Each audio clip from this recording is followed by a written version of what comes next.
नमस्कार जय जगन्नाथ ओडिशा किचन को आपण मानकु बहुत बहुत स्वागत। शीत दिन रे सिना एबे मिलुची मार्केट रे प्रचुर परिमाण रे धनिया पत्र किंतु एई धनिया पत्र को आमे गरम दिन रे पाइबानी जदियो पाइबा याकू बहुत अधिक दरदाम देकी हमकु किनिबा पई पड़े।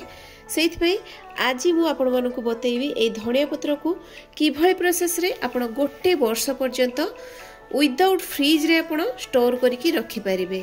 जेते बेले इच्छा आपणकर आपण या बाहर करके चटनी इत्यादि बनैकी किबा जेकोसी तरकारी रे इत्यादि बनैकी पकेकी खाई परिबे। ताले चलतु किभଳି प्रोसेस रे मु आज रे धनिया पत्र को गोटे वर्ष पर्यंत स्टोर करके रखि परिबे ता बतैबी। तो मुझे दुई गुड़ा धनिया पत्र को भल भाव में बाछि नहीं बाकी ये मुझे देखा अल्प किछि रखी।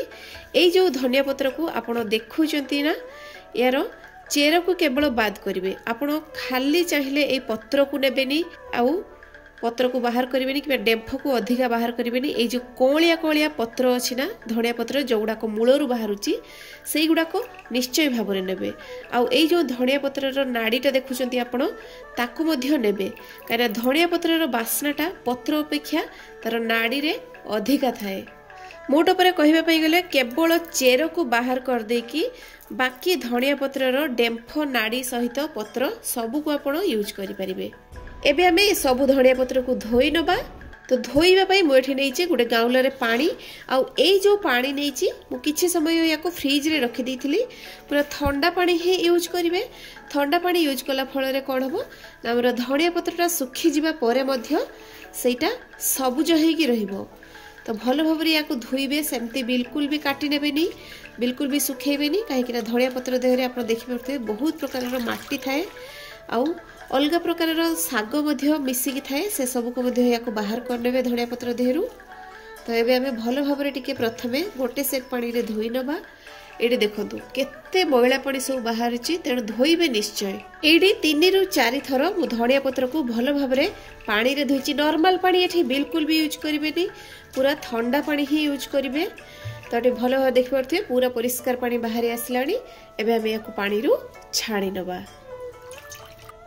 पानी रू छाणी नहीं कि मुझे गोटे स्ट्रेनर रखी देछि भल भाव में किछि समय पर्यंत छाड़ी या भल भाव में पानी सब रिलीज हो जाऊ।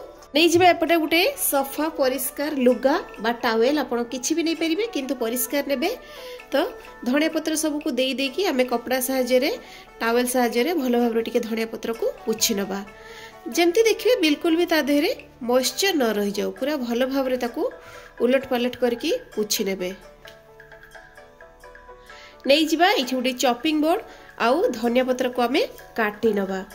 आपण चाहिले एमिति गोटा मध्य सुखई पारिबे किंतु काटी दवा फल रे कोन हबो ना हमर धनिया पत्रटा बहुत जल्दी सुखी जिवो आउ ग्रीनी कलर हे के रहिबो। जदि गोटा आमे रखी काटुचे ताहले टिके समय अधिका लागिबो आउ सुखिबारे मध्य असुविधा हबो। तेणु आमे एमिति रफली धनिया पत्र को काटी नबा। ये देखी पड़े जमी पूरा छोट छोट करके काटिनी बस रफली काटी नहीं एमती ही काटी नेबे। काटी नहीं कि छोट छोट गोटे एमती परिष्कार टावेल रे हो कि जेकोसी परिष्कार कपड़ा रे आपण या एमती खेलैकी सुखई नेबे। फैन तले मध्य चाहिए आपण रखिपारे किंतु जेहेतु शीत दिन में आम बनाऊे राति आप चाहिए फैन चलई पारे ना बिल्कुल भी किंतु खरार देवेनि। खरार जदि आप दौरान ताले धनिया पत्र सुखीज सत किंतु तार से बास्नाटा रही। तो एमती आम भल भाव में मिसई देकी 2 दिन पर्यंत छाड़देवा या सुखापी।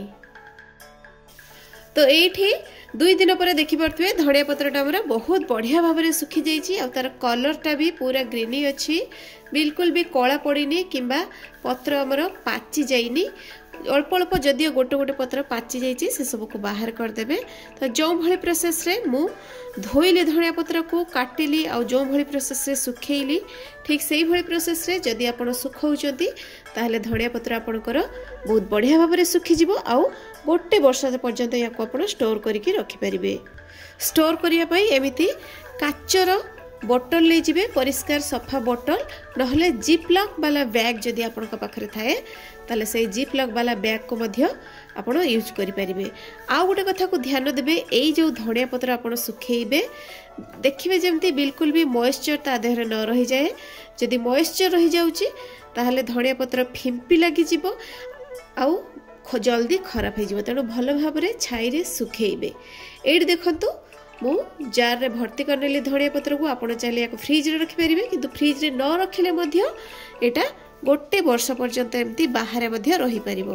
मु निश्चय कहबी एठी आपण एई भली प्रोसेस रे धनिया पत्र को सुखेई की रखंतु आउ जेते बेले इच्छा आपणकर आपण बाहर करके आपको चटनी बनै परिबे जे कोनोसी तरकारी इत्यादि रे मध्य देई परिबे। एई भलिया जिपलॉक बैग रे आपण स्टोर करके मध्य रखि परिबे। दर्शक बंधु आशा करछि आज रो भिडियोटी आपण मानकु निश्चित भाव में भल लागिथिले प्लीज लाइक करिवे शेयर करिवे सब्सक्राइब करनथिले चैनल ले नुआ थिले प्लीज सब्सक्राइब कर देबे।